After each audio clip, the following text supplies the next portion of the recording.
여러분, 만약에 말이죠. 지금까지 여러분이 차곡차곡 쌓아온 그 신뢰가 어느 날 갑자기 진짜 돈이 될 수 있다면 어떨 것 같으세요?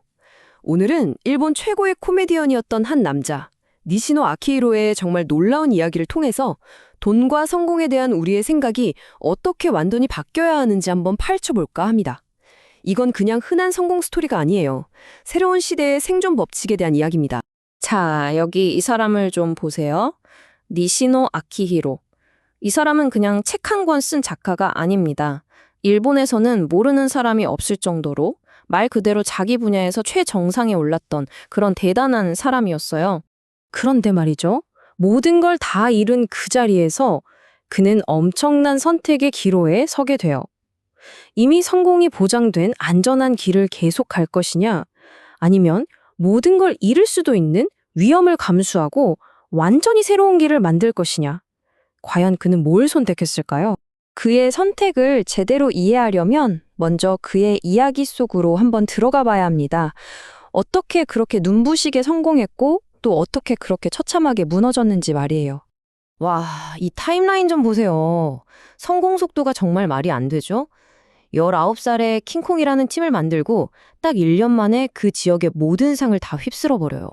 그리고 20살에 전국방송 MC가 되더니 25살에는 일본 전체 시청률 1위 프로그램의 진행자가 됩니다. 보통 사람들은 평생을 바쳐도 닿기 힘든 그 자리를 불과 6년 만에 해치운 거예요. 하지만 이 화려한 성공 뒤에는 정말 상상도 못할 대가가 있었습니다.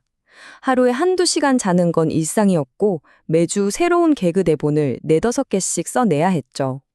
미리 만들어둔 게 없으니까 멈추면 끝이라는 공포 속에서 자신을 말 그대로 쥐어짜야 했던 겁니다. 이런 살인적인 압박감 속에서 그들은 서서히 망가져가고 있었어요. 그리고 결국 가장 가슴 아픈 일이 터지고 맙니다. 그의 파트너였던 카지와라가 이 엄청난 스트레스를 견디지 못하고 어느 날 갑자기 사라져버린 거예요.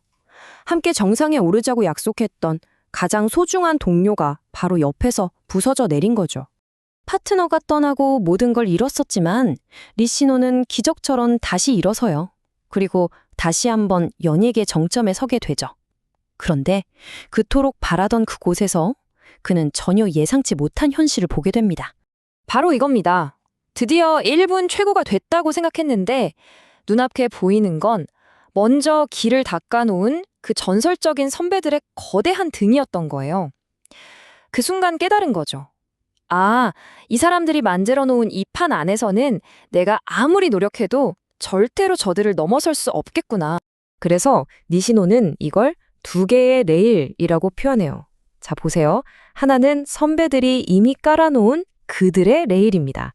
이 위를 달리면 편하긴 하겠지만 내가 아무리 잘 달려봤자 결국엔 이 레일을 만든 사람만 더 대단해지는 거죠. 다른 하나는 아무도 가지 않은 길에 나의 레일을 직접 까는 겁니다. 아예 새로운 판을 만드는 거죠. 와, 이 비유가 정말 기가 막히지 않나요? 그는 이렇게 말해요. 선배들을 이기려면 그들이 만든 페미컴이라는 게임기 위에서 인기 게임인 드래곤 퀘스트를 더 잘 만들려고 경쟁해선 안 된다. 아예 다른 게임기, 즉 플레이스테이션이라는 하드웨어와 그 소프트웨어까지 통째로 만들어야 이길 수 있다. 이게 바로 그가 모든 걸 버리고 새로운 길을 가야만 했던 이유입니다. 하지만 난 이제 당신들 게임 안 할래. 이 선언이 어마어마한 후폭풍을 가져옵니다. 대중과 동료들은 그의 이런 도전을 이해하지 못했고 엄청난 비난을 퍼붓기 시작했어요. 지금 이 슬라이드에 나오는 말들, 이게 그가 매일같이 들었던 실제 악플들이에요.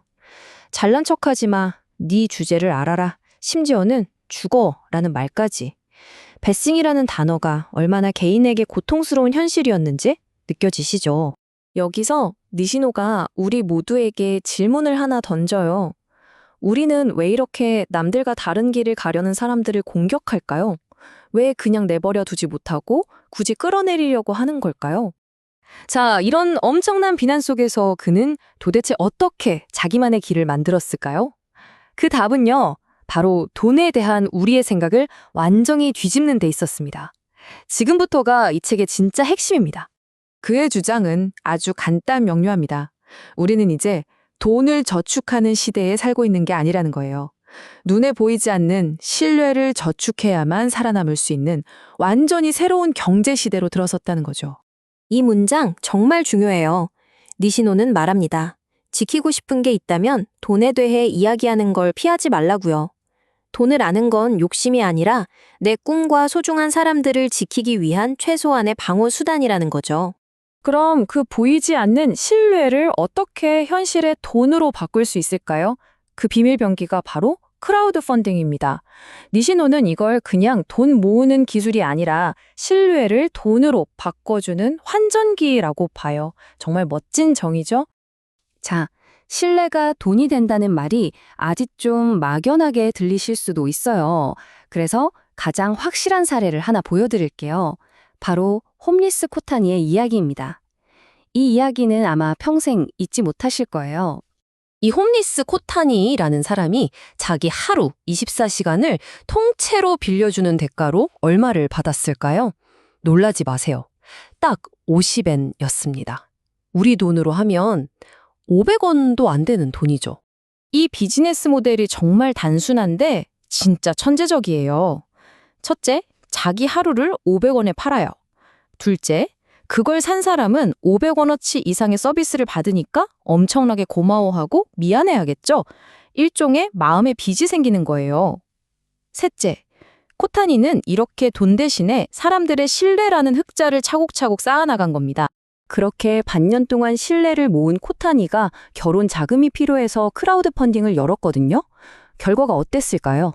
3주 만에 무려 250만 원, 우리 돈으로 약 2,500만 원이 모였습니다. 이게 바로 핵심입니다. 펀딩에 참여한 사람들이 누구였겠어요? 바로 그를 500원에 샀던 그 사람들이에요. 그들이 느꼈던 고마움이라는 신뢰의 빚을 이제 진짜 돈으로 갚은 거죠. 야, 신뢰가 돈으로 환전되는 완벽한 순간 아닌가요? 자, 그럼 이 놀라운 이야기들 속에서 우리가 얻어야 할 교훈은 뭘까요? 이걸 우리 삶에 어떻게 적용할 수 있을까요? 니시노는 이렇게 말합니다. 새로운 세상에 첫 발을 내딛기 위해 필요한 건 무작정 용기를 내는 게 아니라고요.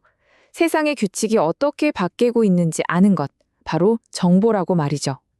여러분은 이제 신뢰가 새로운 돈이 된 이 세계의 규칙을 알게 됐습니다.